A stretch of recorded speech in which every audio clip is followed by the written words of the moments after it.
We have a very, very special guest, a young gentleman who I have known for a number of years, and I'm sure most of you know the name. I mean, you all know in what relationship he has played in the musical world, and we are very happy to welcome Brian Epstein of England to WOR-FM and our microphones. Brian, it's a delight to have you on the show.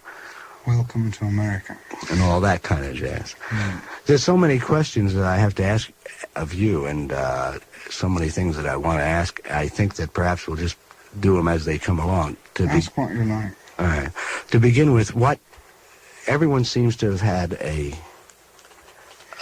new direction. Everyone has gone through their own matriculation, I guess, and have reached a certain maturity in musically, I'm speaking, and able to articulate a whole new meaning as far as concept of music and musicianship. And your involvement in England, not only with the Beatles, but with many other groups as well, in your own career, since I haven't really sat to speak with you about this in any length, the years difference, while it has been great in many fields, how has it changed as far as your own thinking, your own direction? Has there been a change for you? Well, it's changed because I suppose that I've gained more confidence. Because when I first came over here with Billy Kramer, I only knew 2 people in New York.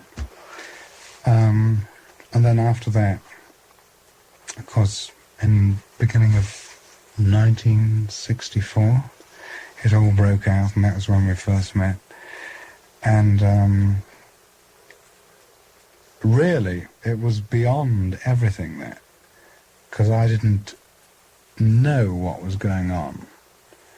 It was, one acted sensibly, with common sense, as much as anything else. But the success with the records was so unbelievable, and the acceptance of the boys was so great that one didn't quite know what was going on. So in between times, one's been able to find out what has been going on and what has taken place, and one's seen progression, not only with the Beatles, but with lots of other people. So I think things are much better now than they were when you first came over. This has been being in the midst of it, I seem to notice it all the time, that the times that I had traveled with you all, that it was almost like you weren't involved in it, like you were just observing this fantasy, it's like it was very, as you said, very unreal. It was just too immense or too big. And I think, as a manager, I've noticed that this happened. I don't think you went into the management business, I gather, as just for the sake that this was your business and your livelihood, but really that you were you appreciated music. I think you dug music and loved music a great deal. Well, I did. I sold records over a counter in a Liverpool store for a long time, 6 years, I think. And it was only that I was getting bored with doing that, because I could almost anticipate demand, that I went away for a little while, to Spain actually, came back, and then the Beatle thing happened. But that was a long time ago. That was 1961. It took a long time to break through. And I think today it takes a long time to break through with anything that's really important. Nothing that's really important is broken through very quickly. Except, well, you can take in England. Many of your listeners probably won't know about Jimi Hendrix, who, by the way, has nothing to do with me. But you can take, for example, Jimmy, and he's broken through big now, and I suppose to the general public in England, it looks as though it's an overnight success, but no star or success is born overnight. Jimmy hung around the Village and around Detroit and around masses of places throughout the States, before anything really happened to him, before someone took an interest and brought him over to England, and now he is very important. Well, we have heard a lot about him. I think what we'll do right about here is let's play a record which is not released here in the States, or is it? Is his What, version? Hey Joe? Hey Joe? Jimmy's? Well, we have it, because, I mean, I guess it's the English record that we do. Well, I Somebody wouldn't, brought I over. wouldn't have known whether it was or not. Yeah. Well, we have this, and I think let's give our listeners an opportunity to hear what Brian's talking about. This is Jimi Hendrix' version of Hey Joe. WOR.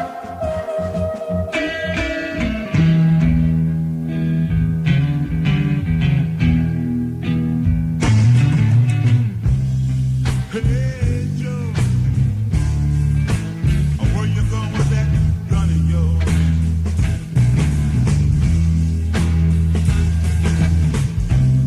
Hey Joe, I said, where you going with that gun in your hand?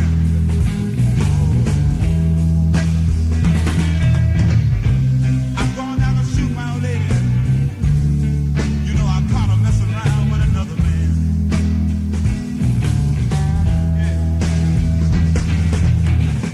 I'm going down to shoot my old lady.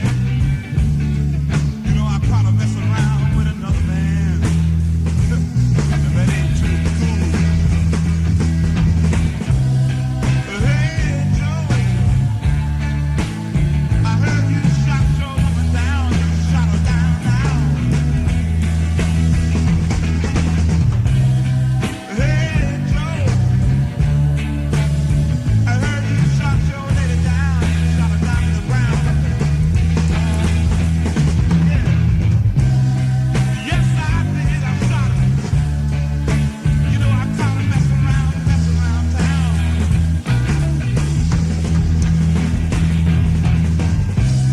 Yes, I did. I shot her. You know I caught my old lady messing around town. And I gave her the gun. I shot her.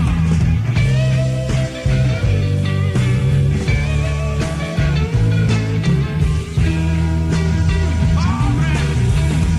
Show 'em one more time, man. Yeah. Oh,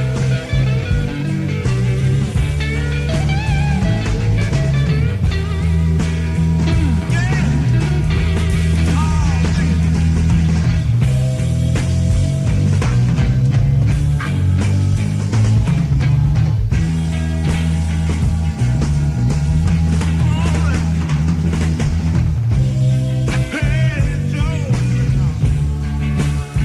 where you gonna run to now?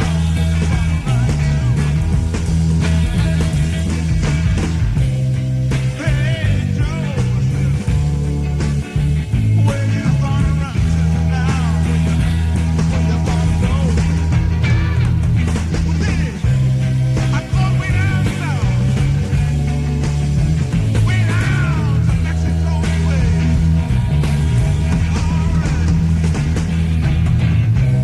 I'm going way down south, way down where I can be free. Ain't no one gonna find me. Ain't no hangman gonna. You ain't gonna put a rope around me. You better believe right now.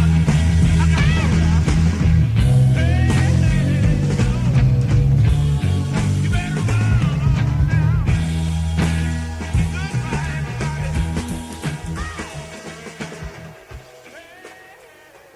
That is not representative Well, of it's, Jimi Hendrix. I mean, Jimi Hendrix is much better, than Hey Joe.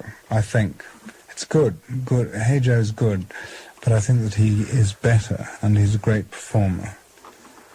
So, you're telling me that he plays a guitar with... with his teeth, with his feet, with his amplifier, he bashes it about. But it's not a gimmick thing. It's not smashing up guitars, which a lot of people do.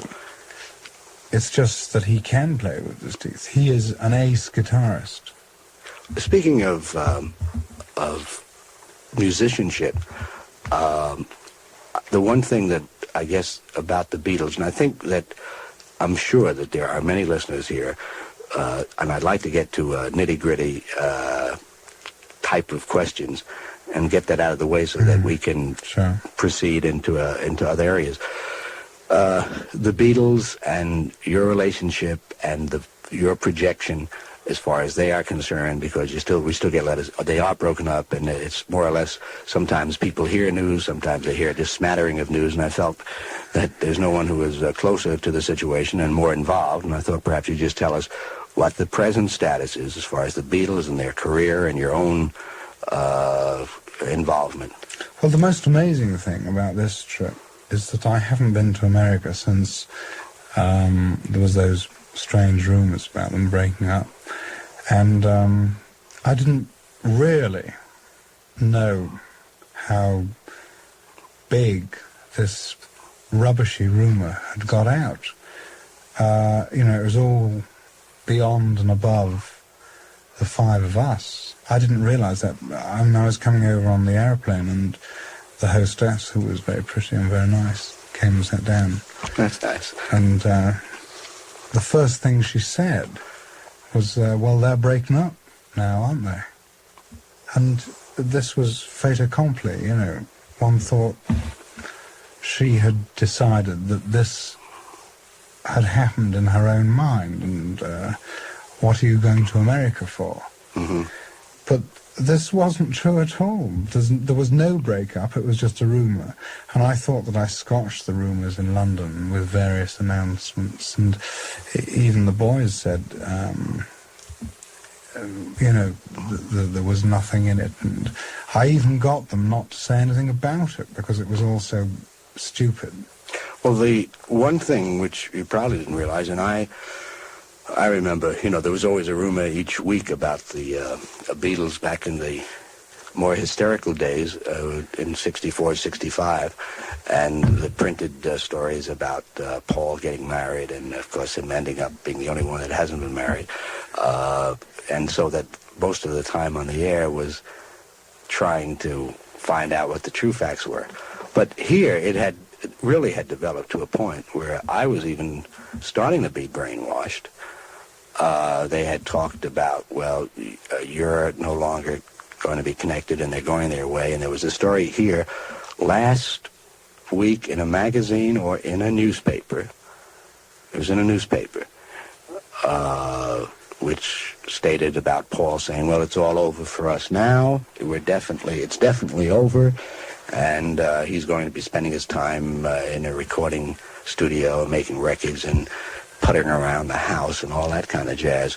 And then the rumors got into more within the trade and went into the public about the fact that they had a new manager, or they weren't going to have a manager, and maybe they were going to make a picture, and that all of these things about George going to India and doing a whole bit there with the sitar, and that he was hung up on the Indian music, and that John was going to do a picture and follow a career as an actor. And so I think that it's about time that I think that people should know what has happened. I mean, what has taken place in the past, say, month or so with regard to new contracts and all that kind of thing.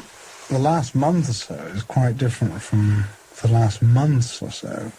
I think they had a very hard time last year, touring-wise. I think it was the hardest ever, because we visited countries which we'd never been to before.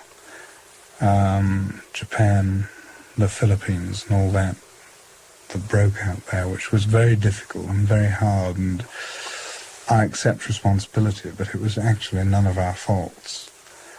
And then we had the American tour and the Christ business, which was sort of a thing which was taken out of context, which we were all very worried about. So that I don't think that it's wonder that any of them, after that, took what you might call long vacations. Paul did, in fact, write a film score. George did go to India for several weeks, and John did make a film, which is very good, by the way. And and even Ringo wanted the time just to spend, to contemplate. But this is all over and changed, and they're working very hard, actually, at the moment. I spoke to Paul this afternoon, and I was surprised, actually, because off the new album, I thought that I know of 3 tracks. I've heard 3 tracks, and they've actually they've got 9 done, he told me, but the 9 have got to be completed. You know, there's various things that have got to be put onto them and so on. So 9 is pretty well near the mark. I don't know whether in that 9 he's including the 2 at the moment, probably for America, I suppose. Mm-hmm. They'll put the singles on, although I wish they wouldn't. We always have arguments with Capitol as to whether they should put the singles Penny on or Lane and not. Strawberry. Yeah. But I hope they don't, because it's Strawberry Fields Forever and Penny Lane is selling here better than our last few singles, and those are pretty big. So it'd be very nice for America if we didn't put on the 2 singles. Include something And else. include something else, something fresh. Mm-hmm. Because the album is going to be, well, I don't like to sort of be particularly swanky about it, but it is going to be great. The one thing which I felt, and I want to ask you about this, so we get into the specifics, and then ask you a question about their attitude and your own personal attitude about the fact that a lot of people now will pick out of their material, like Norwegian Wood, which we play a great deal, or I've just seen a phaser, a lot of the great things out of the Rubber Soul album. Yeah. And the tremendous reaction we had to songs like Tomorrow Never Knows, and there's one tune which is a big favorite of our audience that Paul does. Eleanor Rigby? Well, no, because that's very commercial, and that's been a tremendous success, and it's nominated for, did it win the? Yeah, I know. Yeah. It did. It won, yeah, okay. I heard you say so. The particular tune which I think in the album was, it starts, Our Day Breaks, He Wakes, what is that? Well, anyhow, I'll think of the title probably after we're off the air. But it shows that they have a definite idea and purpose in mind, musically, both expressing themselves as musicians and as artists of doing certain kinds of numbers. Yes, they're doing great things in the studio, and they're working every night in the studio.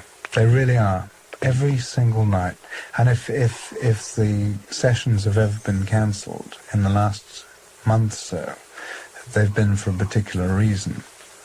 They just have Saturday and Sunday nights off, like anybody else. Right. Do they? But they most likely will do another film. We're going to build a television show around the album to showcase it, so to speak. Mm-hmm.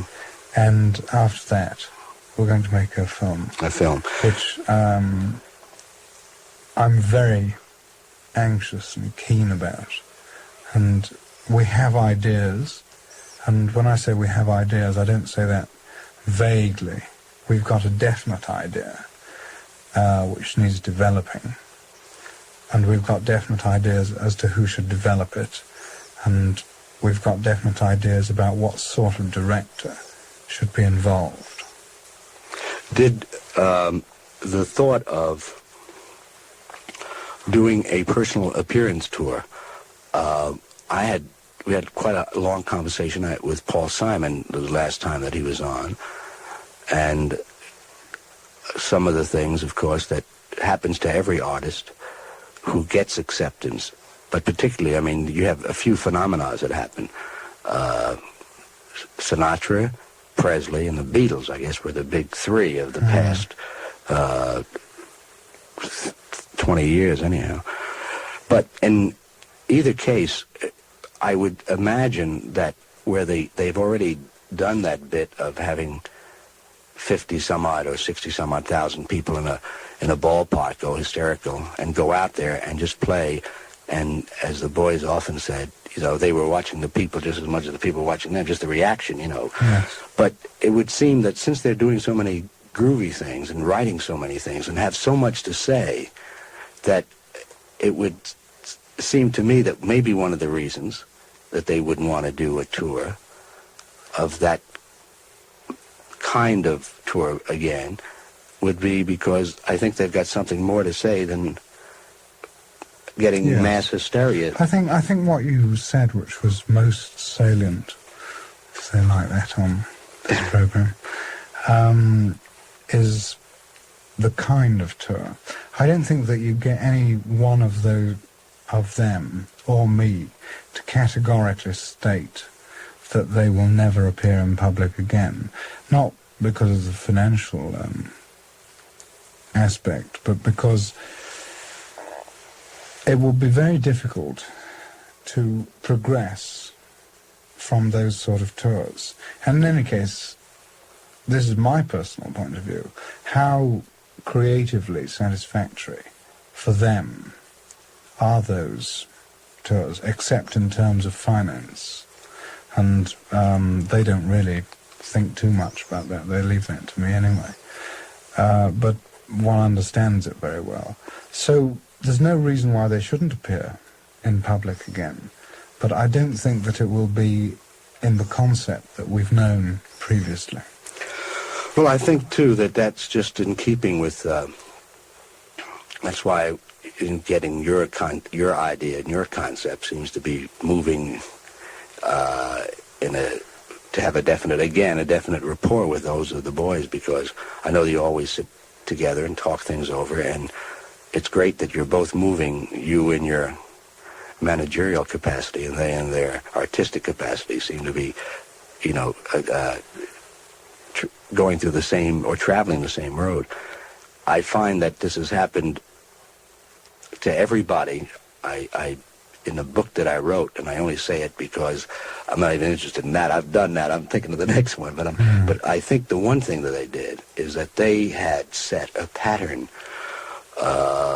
Their attitude probably was the most important thing. Their approach to people, all kinds of people, whether it be the press or royalty or at certain ambassadorial parties, and they're completely being unimpressed except by the person and what it was they said. Right. had a definite impact. Good. All Very good. really did have an impact, and I think their attitude in being able to not take themselves seriously. In other words, hey, and I remember the stars of yesteryear, and you sit back and you play star.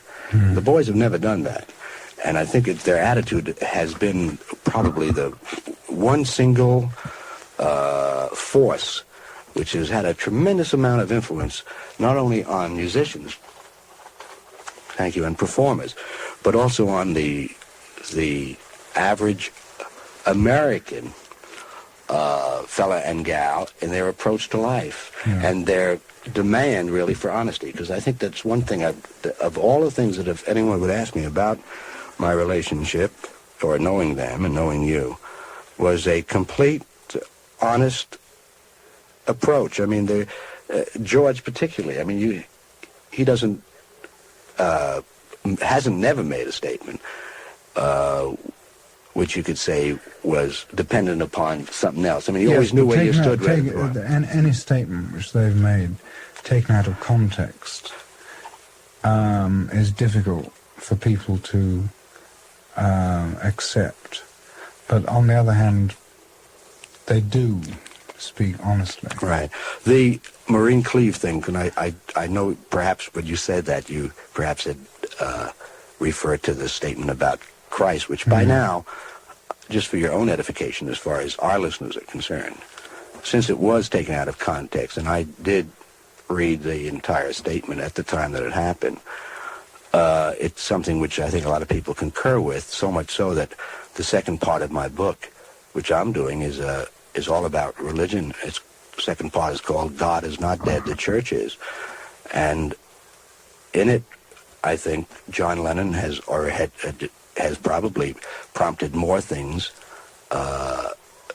more of a realization, because all throughout the United States, in every kind of denomination, people are reaching out I speak about the church itself and the progressive people of all denominations, the progressive clergy, are looking for ideas, not from theologians, but rather from people who say, well, how can we relate? Yes. They've done contrivance. They've tried, but it's come out as a contrivance. They played rock and roll music in churches, to attract the young. But then when you get them there, what is it? How are you relating what you're doing? And I think what he has said is true, that they have lost out in getting. There have been more people buying Beatle records and going to see Beatle movies, and then there has been new people going to join and become a member of a church. But I would think that the thing that upset John most about that was that the initial interview, was done in his own home with Maureen Cleave, who we've known. Well, you probably met her on Well, yes, we traveled on the very first tour, yes, 64. right. And we've known her in very, England, too. very well, and we like her very much. We all like her very much. And, he said these things, and she was right to report them. But I think that what upset John more than anything else was that hundreds of people were hurt by that. And I think that John is a very sympathetic person. He is. Incredibly sympathetic. And the last thing that he would want to do would be to hurt anybody's inner feelings, however much he may Feel.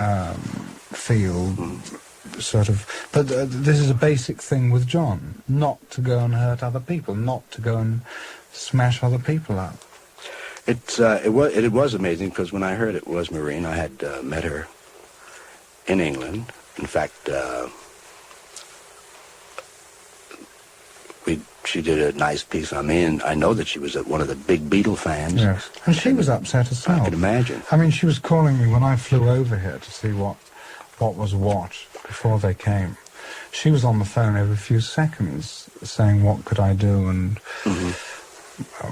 how can I help, and so on and so forth. Well, it seems, however, though, Brian, and I think it becomes a matter of fact, that the press is not particularly interested in trying to get an explanation and give a full explanation. They had something sensational to go on. Yes. They had something finally to put down these kids who play loud music, as far as they're concerned, those people who are really turned off to today. And I'm not talking about being a hippie or anything, but I mean really of today's world.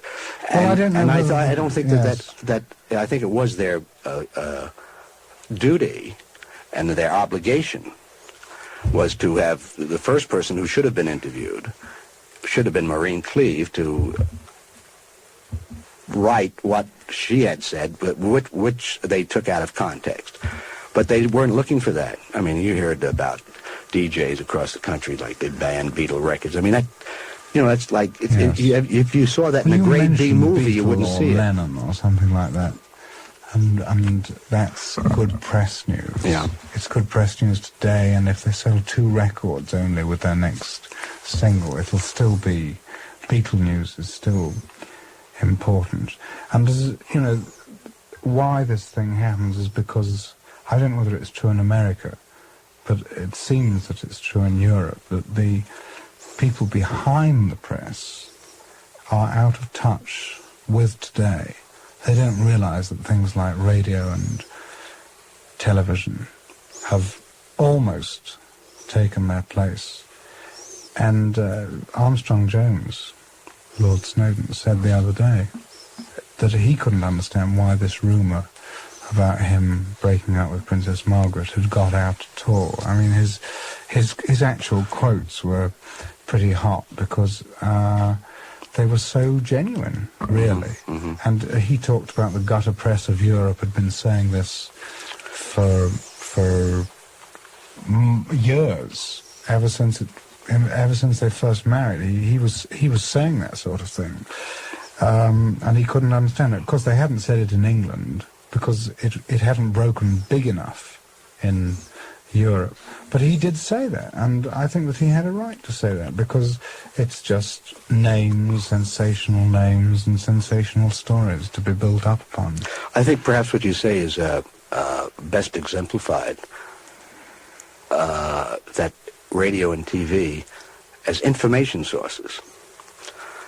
When you write something in a newspaper, it's hearsay and rumor, and people, well, sort of take it's the printed word, and tradition and years, I guess, teach you, well, this is it, you know. After a while, people, for example, are not believing the history books either, because they don't believe that the true story has been written about the American Indian, for example. I mean, or with the Negro and what happened there. Yes, but they probably have, because the people that wrote those books are not sort of cheap press. They're trying to sell papers on a daily basis. Well, even there are, let me say, certain things that were kept out, that weren't included, that should have been. I'm not saying that they had written it in that point, right? But here in the press, the reason that radio and TV has taken up a great deal of slack is that people can hear it for themselves, see it for themselves, hear the entire conversation for themselves. Here in newspapers, they write whatever they want. Exactly. They take you out of context, and therefore they can paint. Even though Lord Snowden said it, it seemed like a sort of half-hearted kind of routine denial, because they did not issue the full text of what he had said. They just wrote. No, but some of the things that they quoted him as saying were okay. I thought so, anyway. We're going to take a couple of moments out, and I think this is about a time to play some Beatles sounds, and I'd like to wrap that up. Some of the sounds, of course, that we'll play, we'll do a little medley of Beatles sounds for you. An interesting thing, there was a survey of which we pay no particular attention to on our show, only because we don't believe it. We believe in our own audience reaction. And when the Strawberry Fields Forever and Penny Lane came out, we ran a sampling here, and we took something, a couple of thousand votes within a 40-minute period. And Strawberry Fields Forever had won by, about 100 and some odd votes the first day it came on. This is extremely interesting. And then we waited until the survey came out this past week, and Penny Lane became number one. Yes. And we ran the same survey, and again, Strawberry Fields won. So that, as far as we're concerned, if Penny Lane is number one, according to our audience, Well, Strawberry this is Fields just what two. we know, what we knew even before it came out, that Strawberry Fields was perhaps the one which some of our friends would go for, but Penny Lane was definitely the more commercial, whatever that means. Yeah. Well, here's all that, the interpretations of Beatles and the spirit of the Beatles 67 sound.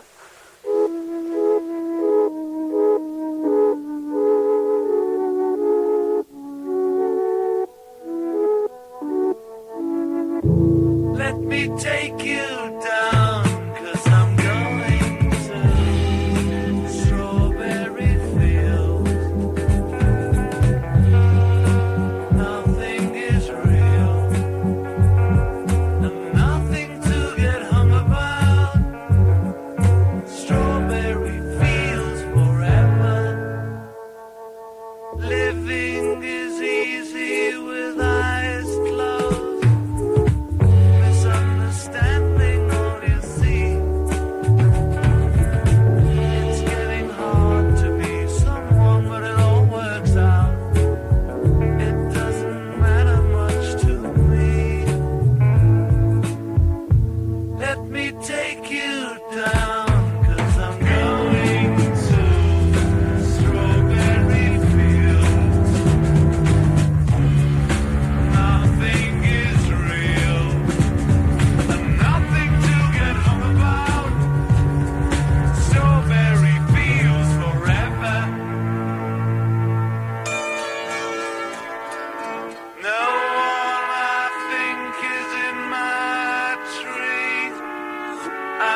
dream.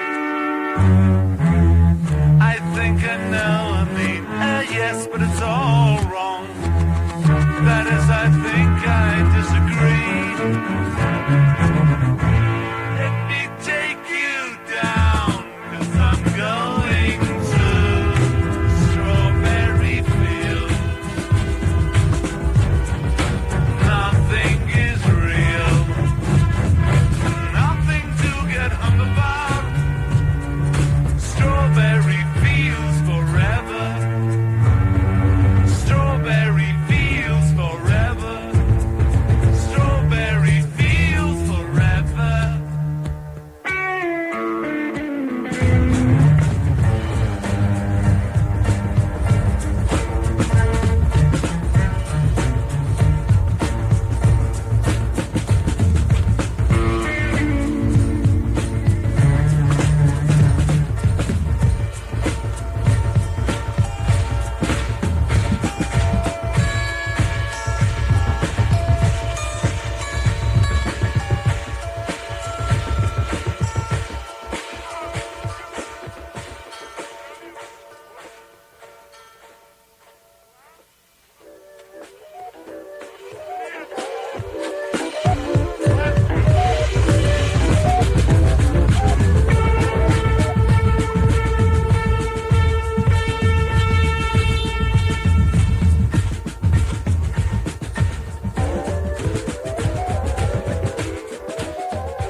Penny Lane, there is a barber showing photographs of every head he's had the pleasure to know, and all the people that come and go stop and say hello.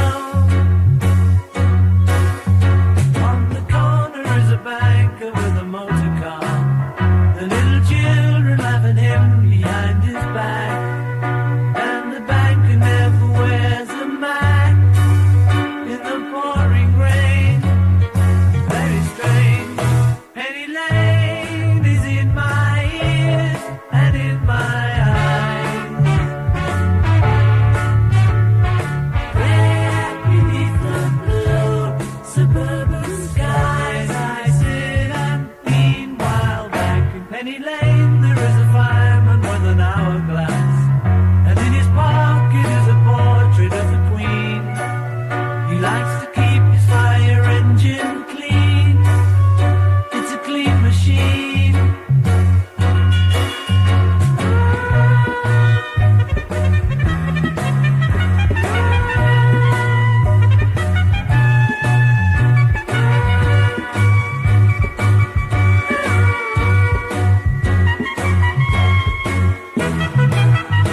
Penny Lane is in my ears and in my eyes. For a fish and finger pies in summer. Meanwhile, back behind the shelter in the middle of the roundabout, the pretty nurse is selling poppies from a tray. And though she feels as if she's in a play, she is anyway.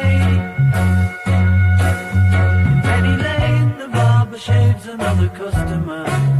We see the banker sitting waiting for a trim. And then the fireman rushes in from the pouring rain. Very strange. Penny Lane is in my ears and in my eyes. There beneath the blue suburban skies, I sit and meanwhile back. Penny Lane is in my ears and in my eyes. There beneath the blue suburban skies, Penny Lane.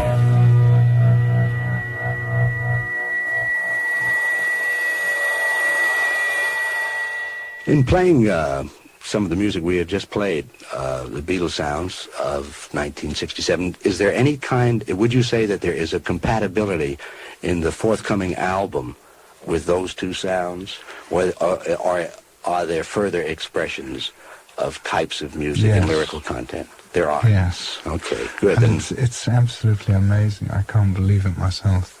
well, they are amazing in the sense that I think they personified their impetus. I think it was only the Beatles whose every record became so different in its approach and of exploring new things, but saying something which is so attuned to today and what's happening today and so aware of today, that this has made for the greatest amount of fusion between the folk field, the rock field, Yeah. so that there is everybody's into everybody else's mind and to everybody else's thoughts, and are freer. They're no longer there was a great deal of prejudice. I don't know how it was in England, but there's been a great deal of prejudice here in the past about the various categories of music. I think the Beatles helped a great deal in starting an impetus that broke down these so-called prejudices and barriers so that everybody could appreciate what everybody else was doing. I even had acknowledged that the one person, it was John and George and Paul, who had made me aware of that Dylan existed back around 64. Yeah. And the fact that Dylan was a big fan of the Beatles, and the Beatles were fans of Dylan, and then Dylan not caring if they booed at Newport because all of a sudden he electrified his backgrounds, and the Beatles not saying, hey, well, this record sold, let's stay with the I Want to Hold Your Hand bit. They were really expressing, whatever they felt musically. Yes, well, one of the things which the Beatles have taught me, and they've taught me many things, and one of the biggest hang-ups that I ever had, personally, was to categorize people. And they do not categorize people or things on music. There's nothing which is bad. There are some things which are trite and lousy, but one doesn't necessarily have to categorize them. I mean, the Monkees, who are enormous here and enormous in England, good luck. Great. I think that, I love their records. And we met them in England, and they're nice guys. So you don't categorize them as being, there was, when they first erupted in England, there was quite a lot of knocking in the press, which was supposed, I suppose, to sort of say, well, here we are, the great British people with our beautiful Beatles. Oh, we are. We do have our beautiful Beatles. But there's nothing the matter with the Monkees. And the Monkees have given a great boost to the industry and the kids and everybody's buying their records, and there's nothing the matter with that at all. No, I think it is, however, very wise if they would come right out and, express the fact that, fine, hey, we don't play the instruments. We are just learning to play the instruments. We didn't make our own tracks. But I think we're they learning. do say that. But they did say that now. in London, anyway. Yeah, they are now. And like I think it was David Jones said to me, he said, thank goodness they were yelling that much so they didn't have to hear us in their first concert, as far as playing is concerned. There's a lot more in it than that. Right. I mean, I think they want to do more things themselves. Right. I Very much indeed. Yes, that's true. But then I, as a manager, can't help but admiring the way they were handled, management yes. and the way they were handled that went behind them. Even though I wouldn't ever have done it myself, because I'm just not that sort of person. But I can't help but admire it, obviously. Did you, there are so many things happening. I mean, it's great, really. One of the reasons I wanted to get back on the air is that there's so much being done, being said, so many exciting things happening. And there are a couple of new groups who you were involved with. Mm-hmm. One is Cream, and the other The Who. And I thought perhaps you'd tell us a little about them, because I know as soon as I mentioned a couple of the groups around, there was without them having a big smash record here, there was a lot of excitement. I mean, tremendous amount of interest, particularly with The Who, because of at least they had one record out. Now the interest is climbing among the more erudite who for the Cream, who have heard about the fact that Eric Clapton is in the group and recognized as one of the great guitar players.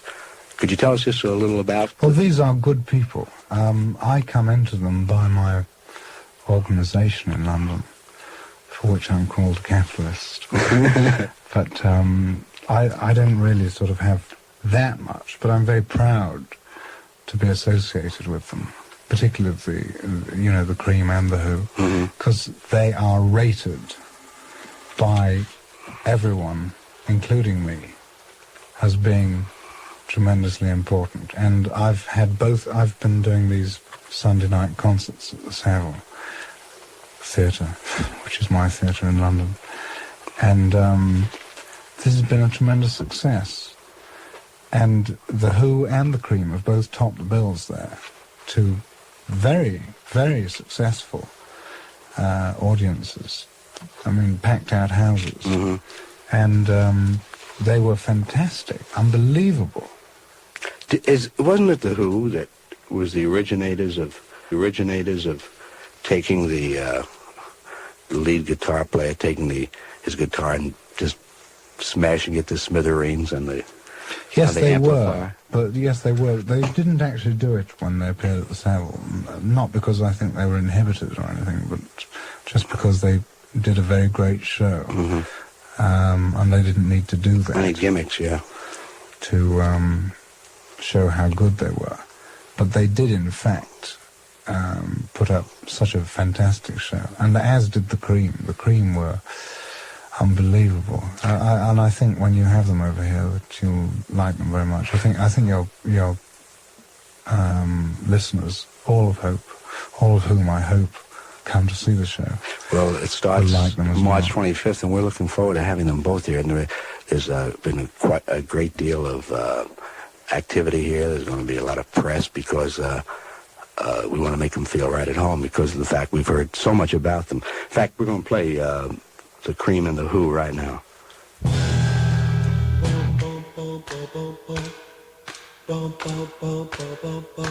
Feel free. I feel free. I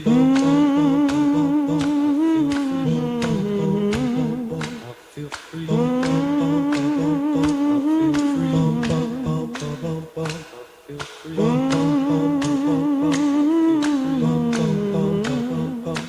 free.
stop Jack or the water's happy.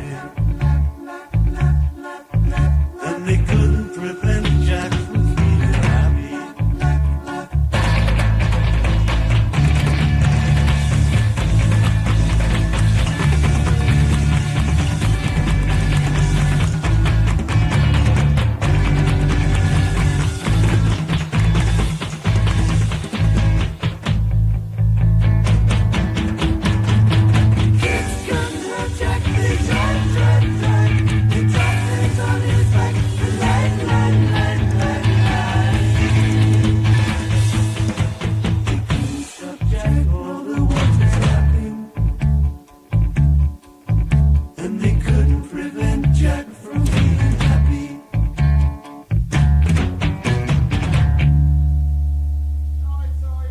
My guest is Brian Epstein, and this is WRFM here on Murray the K's nightly little soiree.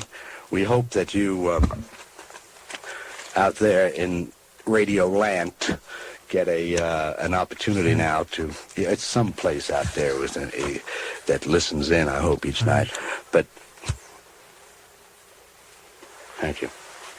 But the most important thing was to create in our minds and in the minds of those listeners, exactly what the story is with regard to Epi, and as the boys refer to him, and the story with regard to the Beatles breaking up, and another rumor, again, which has really had a chance to seep through, and to this day, people still thinking that they are breaking up. So that we've really cleared that up. Would you, in just projecting now, not you yourself as someone who loves music, has some very definitive ideas, is there anything that you see as the next step? For example, a show maybe with Lennon and McCartney music, or a kind of new type of concert, or something that would be, that you felt is the next step for them. Is there anything in your mind now, or is it just in the thought No, I stages? can't foresee anything, because one works along with things, and I can't really see it as a new concept. But I've no doubt that there will be, just as all the factors are coming together towards making the new film right now. And I think that they'll be successful.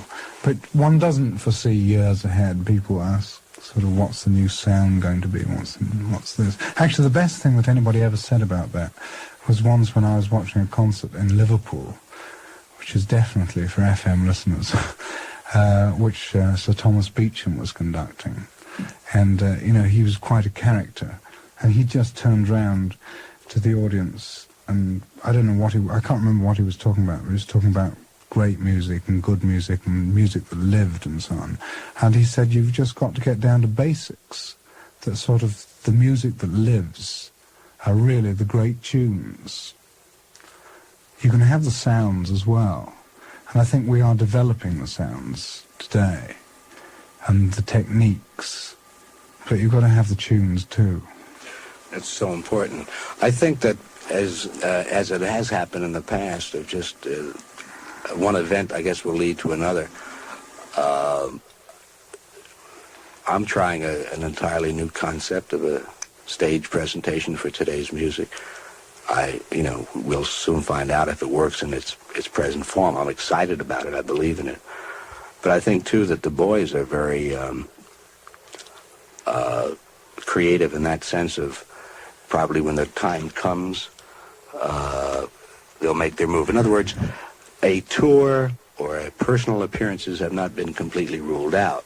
No, because just like recording, they're taking much longer of their own volition, I suppose, to make records today. I mean, they've been in the studios now for weeks, And I think this is very good and very important because they are meticulous and almost hypercritical of their own work, and they won't let anything pass. I mean, I know something on Penny Lane which wouldn't have made a scrap of difference to its hit potential anywhere.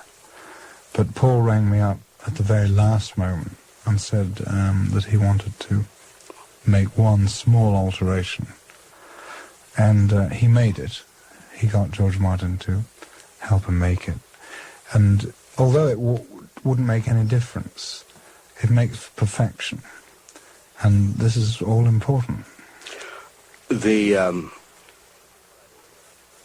is what I've heard from another thing which they're doing. It's happening too. I mean, people are saying the most important thing is, are we pleased with it? You know, do we want it to go out? Because I think at least they have their own self-satisfaction and that they really believed it's a good record. I think that's probably very important to them. You know, just going back to the personal appearance thing, there is one thing that has to be said, that some people in the concept of personal appearances as they are today are terribly good at it. Now, the Beatles, although they've enjoyed tremendous success throughout the States and all over the world, their success on stage has been, I suppose, due to many factors, like any success is anyway. But they don't really think, and I don't think that they ever really thought that they were that great on stage. But it was more a projection and a personality that came over that made them great on stage, which they are unable to appreciate. Mm-hmm. But there are some people who are, in the concept of concerts today, great performers. I mean, I can name, say, the Cream, the Who, Jimi Hendrix, and especially for me, somebody that means a great deal is Cilla Black, who is good at being on stage. And another, well, Jerry, yes, also good. Tremendous personality and projection, and this was why originally I managed him. But I was going to mention that I hate, to a certain extent, mentioning my own artists, because it's fairly obvious that I think they're great, otherwise I wouldn't be managing them. But an act which is very well known here, and I had the pleasure to present in London, and I think one of the best concerts that I've ever attended was when, to only 1,200 people, which isn't a great many, in my own theatre, I presented the Four Tops. And this, for me, was one of the most exciting concerts. They are the grooviest people you could wish to present. We've had them many times in our shows, and of course never had in a few of our television shows, but never where they could do a complete concert. No. But I think this bears out what you had said earlier. It isn't that they made some records and all of a sudden they were going to go ahead and perform. They made that nightclub round for years. They used to travel with Billy Eckstein on tour and played all the finest supper clubs. And they are not an overnight success again. No, everything they do is just timed. I don't know if they had Norman with them, their drummer. Did they have their own drummer? Yes, they did. It was the second time, but not the first time. The first time was a promotional thing, I see. Which we were a bit unsure about. Uh-huh. But I knew that putting them into the Savile for 2 shows only, that we'd pack out and it'd be difficult to get tickets. That's the one group that I would say utilizes its audience to the fullest extent. They really reach out, and before you know it, the audience is really participating in part of everything they do. They feel as one. And it's very exciting. I've seen several of their concerts because they've just been back again and done a second tour. But that first one will be unforgettable because it was within the confines of a small auditorium, and that was just too much. There are certain, I guess, times and moments, I know I do too, and you must, that you remember. There were very exciting periods in the theater or in concert. I don't know what the expression is in England now as far as radio? Is it pretty much the same limitations or restrictions or attitude as it has been, say, in the past 2-3 years? Well, I don't know. Maybe the BBC is British Broadcasting Corporation is getting a bit better. I don't know. Certainly, sound is better. Live sound is much better because there's much more understanding of what is required. But they've got some way to go. And certainly television has too. Is the pirate radio station still operating? The pirate radio stations are supposed to operate. I can't comment on that because Okay. I'm not involved, and B, I don't know where it is. There was something about them coming off the end of March by order, and they're fighting away. So I don't know what's happening there. There has been a tremendous amount of, both in, not only in Dylan, of course, who started, but of more recent, uncle, and a young lady who's 15 years old and writes and records all her own tunes by the name of Janice Ian. And I think this attitude of free expression and absolute honesty is I think a thing which, not a contrived honesty or contrived blatant statement, is I think the thing that's catching the fancy of our audience. I'd like to play something for you to hear because I think you may get a kick out of it. This is Janice Ian, and it's a tune that she wrote from her new album. It's called Janie's Blues.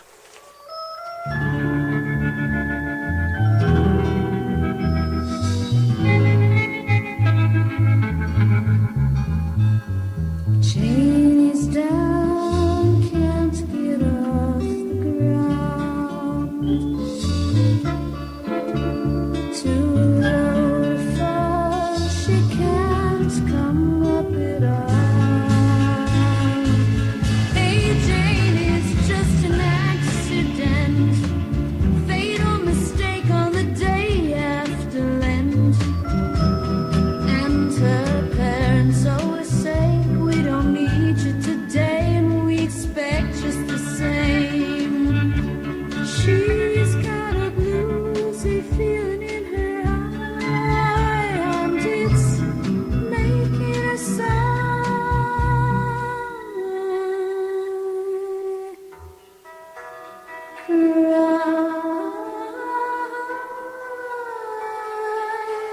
Cry for Janie. Well, her mother plays on the golf course every day, and her daddy, he sits at home and plays with the maid. They found the perfect alibi, stayed together for the sake of the child.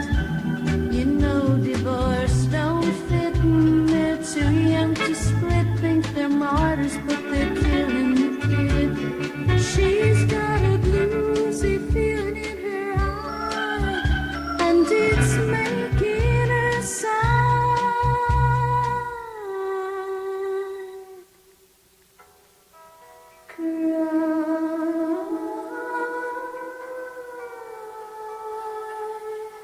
Cry for Jane. Well, they put her down, they knocked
That's nice. Very nice. Yeah, for a young lady, I think she's says an awful lot in her album. We'll give you one to take back because I think Thank you. she's got an awful lot to say.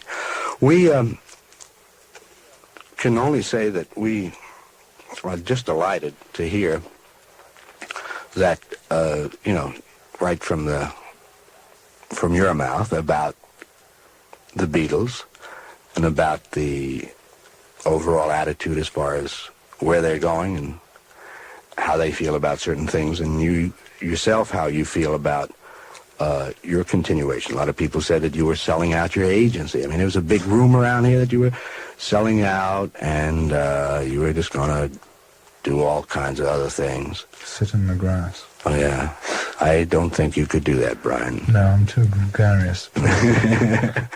Did you, is there any particular, well, let's see, you're involved with your own theater there, and of course the management of a group. Now you have an organization which acts as an agency as well, Yes. right? And what about yourself? I mean, you were on TV and your book was successful. And is there any other things that you as an individual are? Yes, there are masses of things. But I'm very loath to get involved because I seem to, by nature, become involved in too many things, which makes it difficult to concentrate on one thing. That's why I hope that with the new management agency operation which we have in London, which is quite considerable, that I can concentrate on the things that really concern me. And I mean, one of them, just for example, that I got involved in, maybe I shouldn't have got involved in, is I'm going to make a film of the Seville Fair this year. But it won't be a big important thing, but it'll be just a nice thing, I think. There's so many goodies out there, isn't it? That I guess you see that you just, if you are creative and want to do things, you have to fight, not to get involved, and that of course is a real hang-up. I, for one, want to thank you. I really enjoyed the visit. I was wondering whether or not there was anything before you go that you could tell us about in England as far as any changes. There seems to be, again, quite a different trend musically over there than here.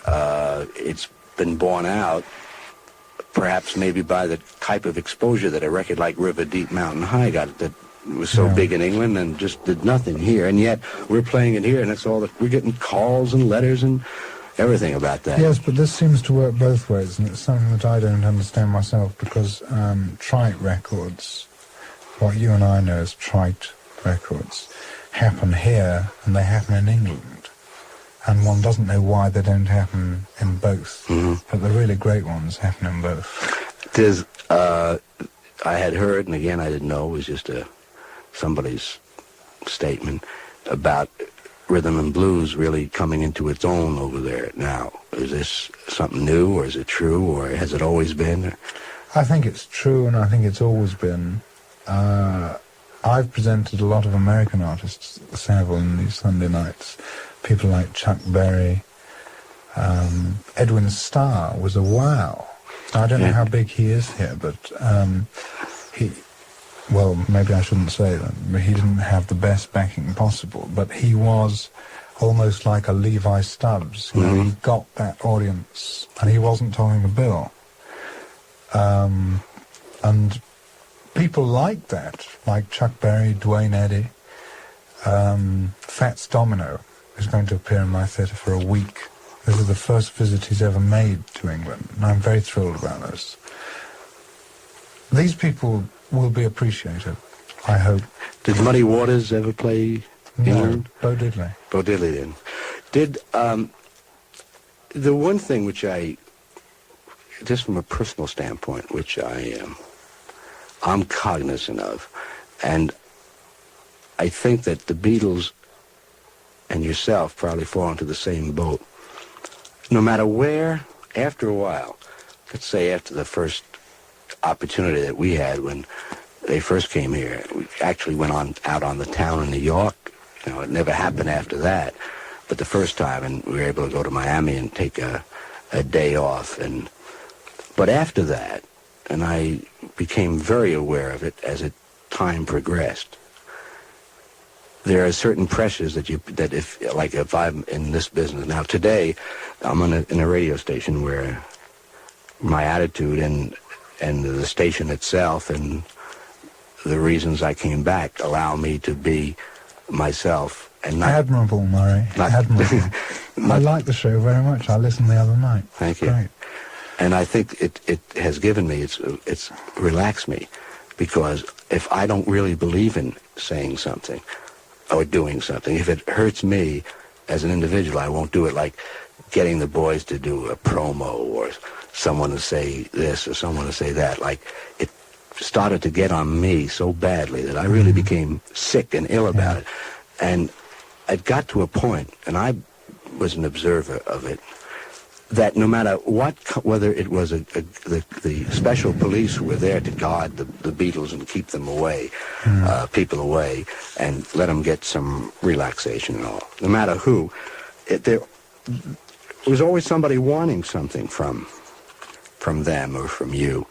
It was always getting closer or knowing, but it would always end up, whether it be just an autograph or I have this or I have that, there was something that they wanted you to do, either for themselves or for somebody. And it got to be, it must be a very, very hard road to find yourself in that position, because every time you look around, it's somebody asking for something. But I must say, if I've tried to do anything, I've tried to keep them away from all that and try to allow them to, as far as I can, live, contented lives, which to a certain extent they do, but they are, as I think, gregarious and want to do things. But it's a hang-up having to do things with terrific pressures, particularly when you don't understand the pressures, which is sort of a bit like 64. There was nothing the matter with 64. It was very thrilling. Don't mistake me. I was knocked out. But on the other hand, you can't live like that forever. Oh, it's true.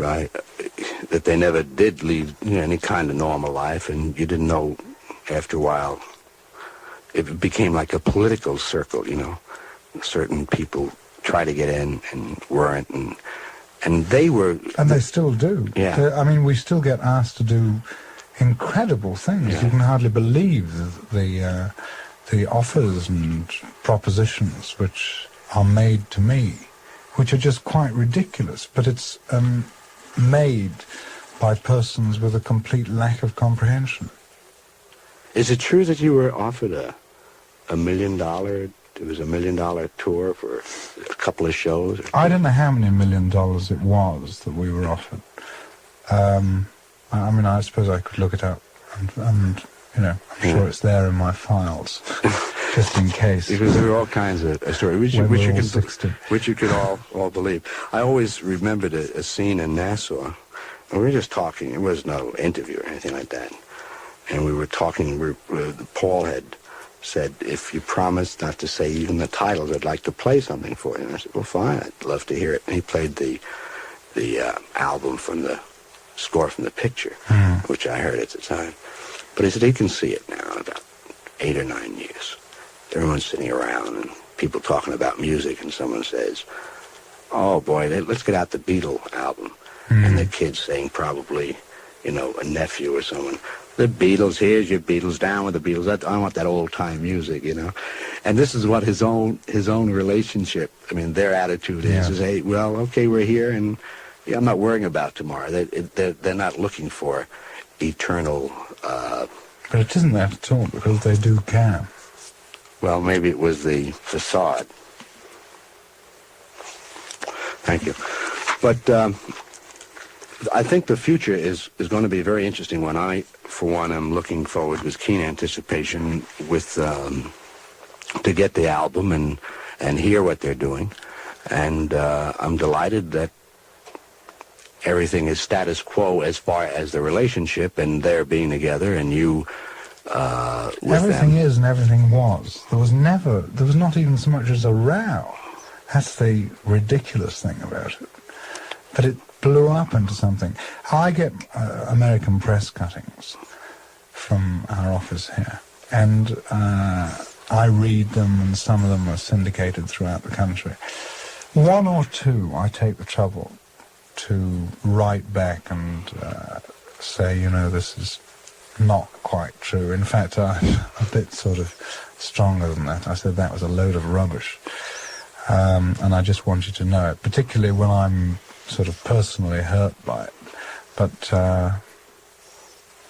I just hope that Strawberry Fields and Penny Lane might prove a thing or two, and certainly, the album is going to prove more than a thing or two.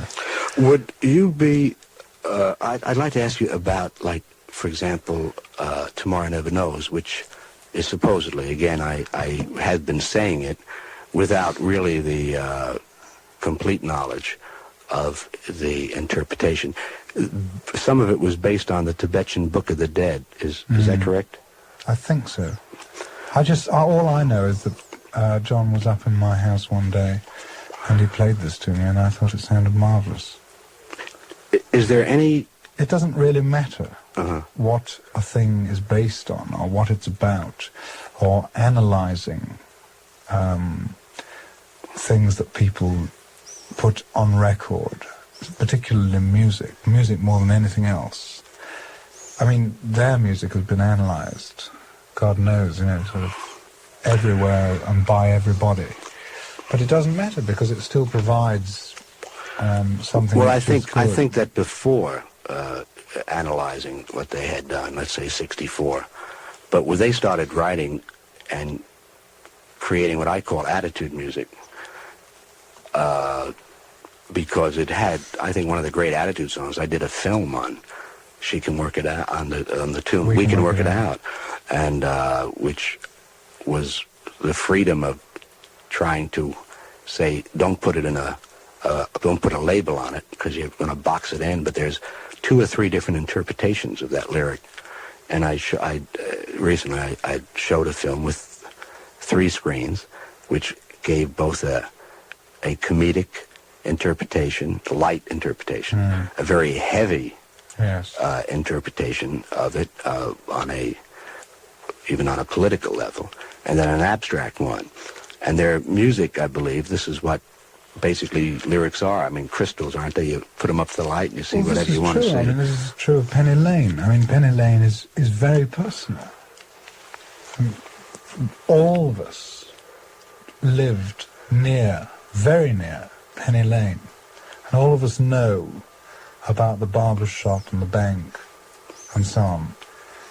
But this doesn't mean to say that this isn't going to provide a happy few minutes for people all over the place. There's no prize though for guessing the right interpretation of a lyric or what it's supposed to mean. I think the idea is that if it entertains you or you get something of it, fine, you can interpret it that way.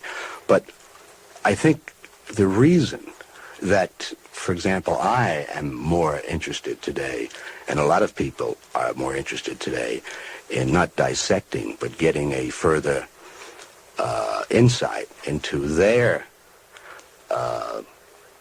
expression of what they are trying to express, what they felt when they were doing it, what they wanted to express, is because that today, all over, and as I said before, they were the force that experimented. I've never seen a group that experimented so much and went from one record to another, and each time that they were saying something, but something very well. They did it very well.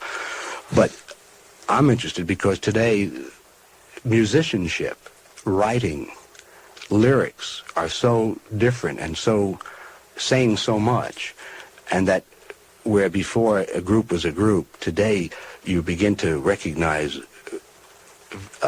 certain instrumentalists because of their great ability to play. You start to recognize their musicianship and their writing ability, and it's very interesting for me, and I know for the audience, to find out in what direction they were pointed in whether or not it was just creating a song or creating it from some sort of experience. Creating, well, I don't know, and I don't think that I should really comment, but I suppose that it's creating a song at the time that they're creating it. And this being a good time for them, as was I Want to Hold Your Hand, presumably a good time for them, is just as important. Well, I think there are many good times ahead for you and for the Beatles, and I want to thank you so much for taking all this time to spend with us tonight. And we trust that we'll, as we will before we hear a rumor, I like the opportunity. I'll call your office in England, and they'll tell me firsthand, because the Beatles are very much together, and Epi is very much together. And We'll try. And we're looking forward to a lot of very, very exciting things. We'll try. I can only say that this is sort of an interview. I suppose you call it an interview, but it's been more like a chat. And it's been an as pleasurable, quote, interview, unquote, as I've ever had anyway. Well, thank you very much, Brian. Good night.